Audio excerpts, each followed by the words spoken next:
Alors ce qui est important de souligner, c'est aussi que notre cadre d'analyse, ici, c'est un cadre qui va essentiellement porter sur le court terme.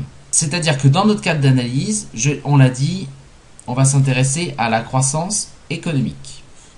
Mais pas n'importe quelle croissance économique. Alors là, il va falloir faire une petite distinction entre deux types de croissance. On a deux types de croissance en économie. On a la croissance effective, et je vais mettre entre parenthèses conjoncturelle. Et on a ce qu'on appelle la croissance potentielle.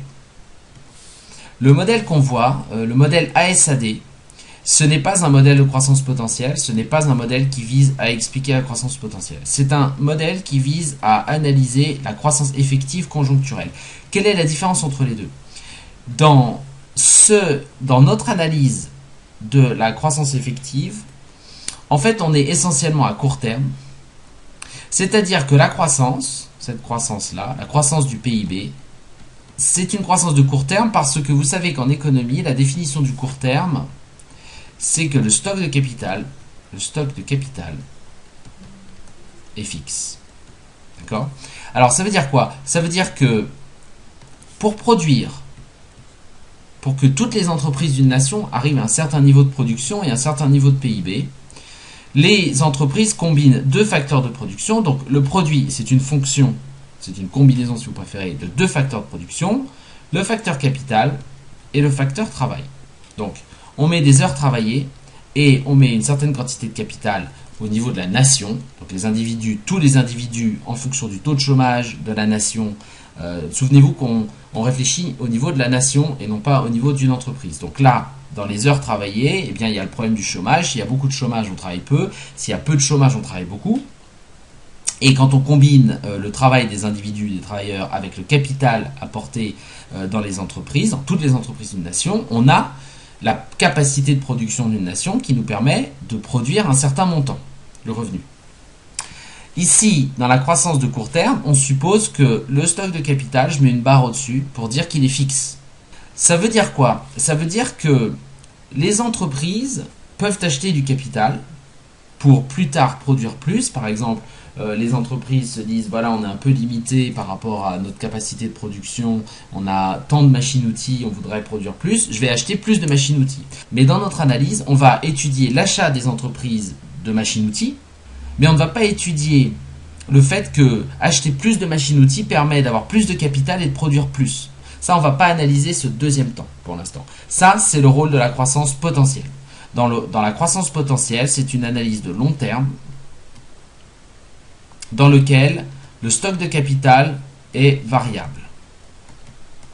Et en fonction de combien les entreprises accumulent du capital et achètent du travail et combinent capital et travail, on a une idée de quelle serait la croissance maximum à laquelle on peut espérer à très long terme. Mais à court terme, le stock de capital est fixe. Donc le seul moyen pour les entreprises à court terme de pouvoir produire, c'est d'embaucher des individus. C'est pour ça que l'analyse de court terme fait un lien. Ici, vous voyez tout de suite le lien entre le PIB et donc la croissance effective. Vous avez un lien direct entre le PIB et la croissance effective et les heures travaillées. Et qui dit heures travaillées dit heures non travaillées, c'est-à-dire le chômage. Donc l'idée là, l'idée centrale, c'est de dire on s'intéresse à la croissance effective de court terme. Le stock de capital est fixe, c'est-à-dire que les entreprises ne peuvent pas augmenter leur production en achetant du capital. On analyse le fait que les entreprises achètent du capital, c'est l'investissement, mais on n'analyse pas le fait que plus tard, elles vont utiliser ce capital pour produire plus. Ça, on ne l'analyse pas. Donc le seul moyen pour les entreprises et pour une nation d'avoir de la croissance effective, c'est d'augmenter les heures travaillées, c'est-à-dire réduire le chômage. Donc on a un lien direct dans notre analyse, ce que je montrais tout à l'heure, on a AS, on a AD, donc offre globale, demande globale. On a un point d'équilibre qui sera un point d'équilibre avec un PIB qui n'est pas le PIB de plein emploi, et on a un lien direct entre le PIB et le plein emploi, parce que si le PIB est inférieur au plein emploi, Ça ne veut pas dire qu'il n'y a pas assez de capital, le capital est fixe, ça veut dire qu'il n'y a pas assez d'heures travaillées pour produire le revenu de plein emploi. Et donc le revenu tel qu'il est, il utilise les heures qu'on a, le capital qui est fixe, et si ce revenu est trop faible par rapport au revenu de plein emploi, ça veut dire qu'il y a du chômage. Donc il y a un lien direct entre le revenu et le chômage ici. Donc ça c'est très important. Ici on a le revenu de plein emploi. Le revenu de plein emploi c'est si on utilisait tous les individus et si on utilisait tout le stock de capital.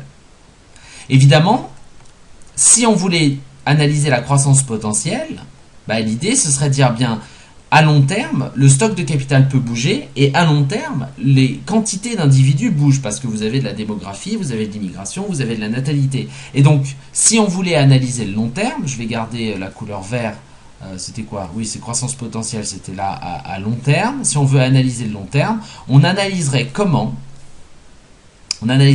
ça, ce revenu de plein emploi, il bouge à long terme, c'est-à-dire il se déplace.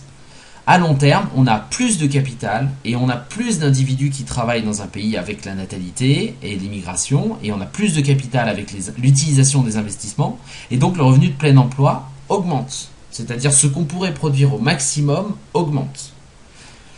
Ça, c'est la croissance potentielle. Ça, on ne va pas l'analyser pour l'instant. Ça répond à des lois différentes et il faut en fait des graphiques différents de tout ça.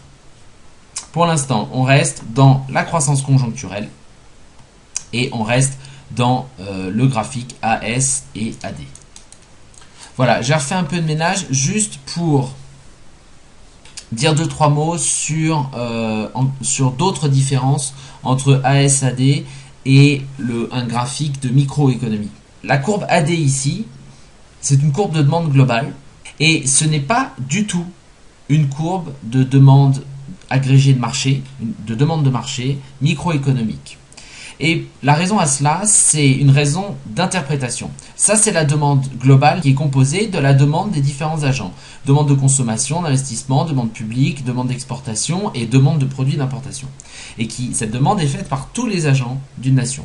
Ce qu'il faut bien comprendre, c'est que la demande macroéconomique, elle dépend de tout un tas de paramètres et elle est très différente de la demande microéconomique parce que la demande microéconomique, quand les prix baissent, les quantités augmentent, la raison pour laquelle la demande est décroissante en microéconomie, c'est parce qu'il y a un effet de substitution. Donc en microéconomie, la demande elle est décroissante du prix, en partie à cause de l'effet de substitution, c'est-à-dire que si le prix, imaginez que ça ce soit le marché des voitures, si le prix des voitures baisse, les individus demandent plus de voitures, les quantités augmentent parce qu'ils substituent des voitures à un autre mode de transport dont le coût d'opportunité augmente maintenant. Donc par exemple, si le prix des voitures baisse, on consomme plus de voitures au détriment par exemple des transports en commun. Bien. Donc ça c'est l'effet de substitution. Ici, maintenant revenons à la macroéconomie. Cette courbe de demande agrégée, cette courbe de demande globale, il n'y a pas d'effet de substitution. Ça, c'est la courbe de demande de toute une nation pour tous les produits. Donc, on ne peut pas substituer d'un produit à un autre parce qu'on s'intéresse à un objet, on s'intéresse à un problème qui est agrégé, qui est déjà global. Donc, comme on s'intéresse à la consommation globale de tous les produits, on ne peut pas dire les individus vont aller d'un produit à un autre. C'est pas du tout, donc, pour ces raisons que la courbe de demande globale est décroissante du niveau des prix. La courbe de demande globale, elle est décroissante du niveau des prix en partie parce que quand le niveau général des prix augmente, le pouvoir d'achat à revenu égal, le pouvoir d'achat des individus diminue. Donc la consommation a tendance à diminuer, l'investissement a tendance à diminuer et les importations également. Mais ça, encore une fois, on le verra dans le détail. Tout ce que je peux vous dire pour l'instant, tout ce qui est important à retenir, c'est que les raisons pour lesquelles la courbe de demande globale est décroissante du prix ne sont pas les raisons microéconomiques. De même, la courbe d'offre globale, en microéconomie, c'est une partie de la courbe de coût marginal.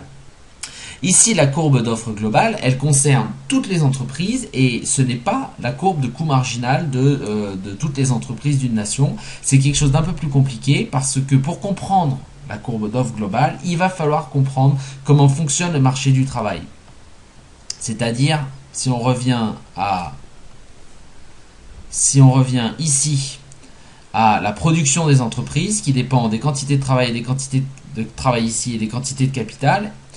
capital étant fixe, eh bien les entreprises, effectivement, si elles veulent produire plus, il va falloir qu'elles embauchent plus. Pour embaucher plus, eh bien, il va falloir voir comment ça se passe sur le marché du travail. Il va peut-être falloir proposer un salaire plus élevé. Peut-être ça va correspondre à des coûts plus élevés, des coûts salariaux. Peut-être qu'il va falloir discuter avec les syndicats sur la négociation du salaire. Donc pour voir comment AS, l'offre globale, augmente, il ne suffit pas simplement de dire des choses sur le coût marginal des entreprises, il va falloir regarder comment fonctionne le marché du travail, donc on va analyser ça, et comment se négocient les entreprises avec les salariés sur toute une nation, la possibilité de travailler plus et à quel salaire. Donc voilà une présentation sommaire de ce qu'on va faire en macroéconomie et j'espère que vous avez compris un peu plus les différences entre l'approche macroéconomique en termes de sujets, croissance économique, grande fonction macroéconomique, inflation, PIB, mais aussi en termes d'approche, c'est-à-dire le fait qu'on analyse une nation entière et les comportements de tous les consommateurs et de toutes les entreprises, de tous les ménages, eh bien fait qu'il y a certaines choses qui étaient microéconomiques et qui ne fonctionnent plus, en tout cas qui ne sont plus pertinents dans l'analyse, et en particulier cette idée d'effet de substitution, mais vous verrez qu'il y a d'autres choses également.